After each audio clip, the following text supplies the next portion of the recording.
తండ్రి అండ తనయుడు కబ్జా. ఎవరు అర్థం చేసు మల్లారెడ్డి కథ ఇది. తండ్రి అండ మల్లారెడ్డి అండ, భద్రారెడ్డి దోపిడి. బఫర్ జోన్లో మాజీ మంత్రి మల్లారెడ్డి కుమారుడు భద్రారెడ్డి భారీ నిర్మాణాలు.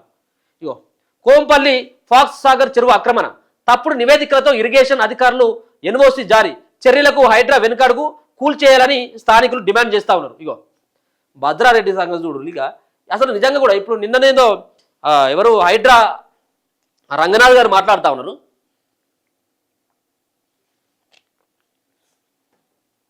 రంగనాథ్ గారు, సో మీరు చేస్తున్నటువంటి పనికి అప్రిషియేట్ చేయాల్సిందే, కానీ పేదల ఇండ్లని, పేదలు వేసుకున్నటువంటి రేకుల ఇండ్లని, పాన్ డబ్బాలని, కూరగాయల షాపులను కూలగొట్టుడు కాదు. ఇటువంటి భారీ భారీ అంతస్తులు నిర్మిస్తున్నటువంటి బఫర్ జోన్ ఎఫ్టీఎల్లో కడుతున్నటువంటి మిగతాయి ఏదైతే బఫర్ జోన్లో ఉన్నటువంటి వాటి అన్నిటి కూడా కూల్చేస్తాం, ఎఫ్టీఎల్లో ఉన్నటువంటి వాటిని కూడా కూల్చేస్తామని చెప్పేసి మీరు ఏదైతే చెప్పిల్లో వాటిని కూల్చకపోగా మళ్ళీ కొత్తగా కడతా ఉన్నారు. మల్లారెడ్డి సంబంధించిన కాలేజీని కూల్చేసిలా, మల్లారెడ్డి కాలేజీలు చెరువుల్లో ఈత కొడతా ఉంటాయి. పల్లారాజేశ్వరరెడ్డి చెరువులు, పల్లారాజేశ్వరరెడ్డి సంబంధించిన కాలేజీలు చెరువుల్లో ఈత కొడతా ఉంటాయి. దాని తర్వాత అసదుని ఓవైసీ సంబంధించినటువంటి కాలేజీ, ఫాతిమా కాలేజీ మొత్తం అంతా కూడా సర్కం చెరువులోనే ఉంటుంది. సో వీటన్నిటిపైన ఏ విధమైనటువంటి చర్యలు లేకపోగా పేదరిలను కూలగొడతా ఉన్నాయి. మరి ఒక స్పష్టంగా కనబడతా ఉన్నది భద్రారెడ్డి మల్లారెడ్డి కొడుకు ఇక్కడ కనబడతా ఉన్నది కదా బఫర్ జోన్. ఇదంతా కూడా ఫాక్స్ సాగర్ చెరువులో ఉన్నటువంటి బఫర్ జోన్లో ఉన్నటువంటి ఇల్లు. మరి వీటిని ఎందుకు కూలగొట్టవు? హైదరాబాద్ నగరంలో చెరువులు, కుంటలు బడాబాబుల చేతుల్లోకి ఆక్రమణకు గురవుతున్నాయి. జలాశయాలను పూర్తి చేసి యథేచ్ఛగా నిర్మాణాలు చేపడుతున్నారు. ఈ తరహాలోనే బఫర్ జోన్లో ఉన్న భూములపై మాజీ మంత్రి మల్లారెడ్డి తనయుడు భద్రారెడ్డి కన్నుపడ్డది. ఇంకేమున్నది, తండ్రి అండ చూసుకొని భారీ అపార్ట్మెంట్లను నిర్మిస్తున్నాడు. కోంపల్లి మున్సిపాలిటీ పరిధిలో ఉన్న ఫాక్స్ సాగర్ చెరువు buffer zone survey number 151, 179 Bhadra Reddy నిర్మాణాలు చేపడుతున్నారు. 2014లో రూపొందించిన ఫాక్స్ సాగర్ చెరువు కోఆర్డినేట్స్ అనుసరించి నెంబర్ 60 నుంచి 64లో ఉన్న చెరువు బఫర్ జోన్ ప్రాంతంలో సామకూర భద్రారెడ్డి నిర్మాణాలకు అనుమతులు తీసుకున్నారు.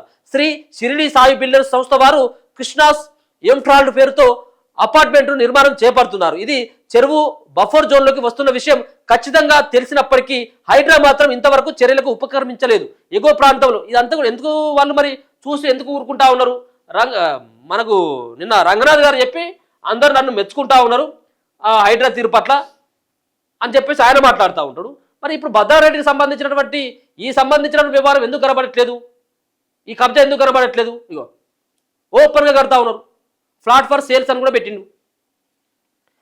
అక్కడ ఉన్నటువంటి లింగయ్యకుంట చెరువు నాలాగా పేర్కొంటూ తప్పుడు నివేదికల ద్వారా ఇరిగేషన్ అధికారులు ఎన్ఓసి జారీ చేసిండు. చూడు, ఆ చెరువును తప్పుడు నివేదికలు ఇచ్చి ఇరిగేషన్ అధికారులు ఎన్ఓసిని కూడా మొత్తం జారీ చేసిండు. ఈ విషయం సంబంధిత అధికారులు అధికారికంగా రూపొందించిన ప్రస్తుతం ఫాక్స్ సాగర్ చెరువు మ్యాప్లను పరిశీలిస్తే స్పష్టమవుతుంది. ఈ రికార్డులు ఏం చెప్తున్నాయంటే, రికార్డుల ప్రకారం జీడిమెట్ల ఫాక్స్ సాగర్ చెరువు 462 ఎకరాలకు పైగా విస్తీర్ణంలో ఉన్నది. 3 గ్రామాల రెవెన్యూ పరిధిలో ఉన్న ఈ చెరువు కోంపల్లి మున్సిపాలిటీ, కోంపల్లి గ్రామ రెవెన్యూ పరిధిలోకి వివిధ సర్వే నెంబర్లతో పాటు 151, 179లో అధిక మొత్తంలో ఉంది. ఈ విషయాన్ని 2014లో నిర్వహించిన సర్వే ఆఫ్ లేక్స్ ప్రాజెక్టులో భాగంగా ప్రాథమికంగా నిర్ధారించారు. ప్రస్తుతం హెచ్ఎండిఏలోని ఇదే రికార్డు ఉన్నది. దీని ప్రకారం ప్రస్తుతం చెరువులో నిర్మిస్తున్న శ్రీ షిరిడి సాయి బిల్డర్స్ అపార్ట్మెంట్ నిర్మాణం జరుగుతున్నది. చెరువు కోఆర్డినేట్స్ 61 నుంచి 64ను పరిశీలిస్తే ఈ విషయం స్పష్టమవుతున్నది. ఇవేమీ లెక్కల్లోకి తీసుకోకుండానే 2021లో అప్పటి ఇరిగేషన్ రెవెన్యూ అధికారులు జాయింట్ ఇన్స్పెక్షన్ చేసి మరి అప్పటి మంత్రి మల్లారెడ్డి కొడుకు చామకూర భద్రారెడ్డి నిర్మిస్తున్న భవనానికి గుడ్డిగా ఎన్ఓసి జారీ చేశారు అనే ఆరోపణలు కూడా ఉన్నాయి. దీంతో 30 మీటర్లు ఉండాల్సిన చెరువు బఫర్ జోన్ కాస్త కేవలం 9 మీటర్లకే కుంచుకుపోయింది. దీని ప్రకారమే బఫర్ జోన్ మార్కింగ్ చేసి ఎన్ఓసి ఇచ్చేశారని చెప్తా ఉన్నారు. ఇగో హైడ్రా పట్టించుకోదా?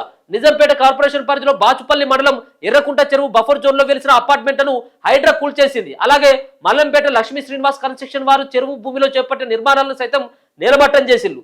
దుండిగల్ మండలం కుడికుంట చెరువు వద్ద నిర్మాణ పనులను హైడ్రా అధికారులు అప్పట్లో ఆపేశారు. ప్రస్తుతం హెచ్ఎండిఏ రికార్డులో మాత్రం అసలు భవనం చెరువు పరిధిలోకి రాదు, కేవలం చెరువు యొక్క నాలా ప్రాంతంలో ఉన్నదని ఈ కారణాలతో దీనిని నిర్మాణాన్ని ఆపించేశారు.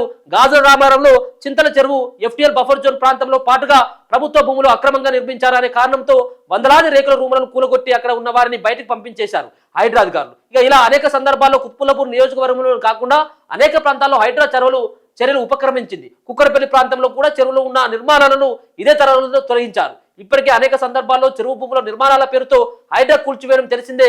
కానీ ఫాక్స్ సాగర్ చెరువు బఫర్ జోన్లో అక్రమంగా నిర్మిస్తున్న చామకూర భద్రారెడ్డి అపార్ట్మెంట్ నిర్మాణంపై నేటికి చర్యలు లేవు. వెంటనే సర్వేల పేరిట కాలయాపన చేయకుండా ఫాక్స్ సాగర్ చెరువులో మాజీ మంత్రి మల్లారెడ్డి తనయుడు భద్రారెడ్డి చేపడుతున్న నిర్మాణాలను కూల్చేయాలని చెప్పేసి స్థానికులు డిమాండ్ చేస్తా ఉన్నారు. వీటి జోలికి అసలే పోలేదు. పాలమ్మినా పూలమ్మినా మందిని ముంచిన వీళ్ళను ఏదో అంటాడు కదా. సో మొత్తానికి ఇగో ఇవి ముంచి కట్టినటువంటి ఇవి బఫర్ జోన్లు, చెరువులు, కుంటలు, ప్రభుత్వ ల్యాండ్లు, అసెంట్ ల్యాండ్లు, అమాయకమైనటువంటి వాళ్ళ ల్యాండ్లన్నీ కూడా కబ్జాలు చేసుకొని చేసేటువంటి వ్యవహారం.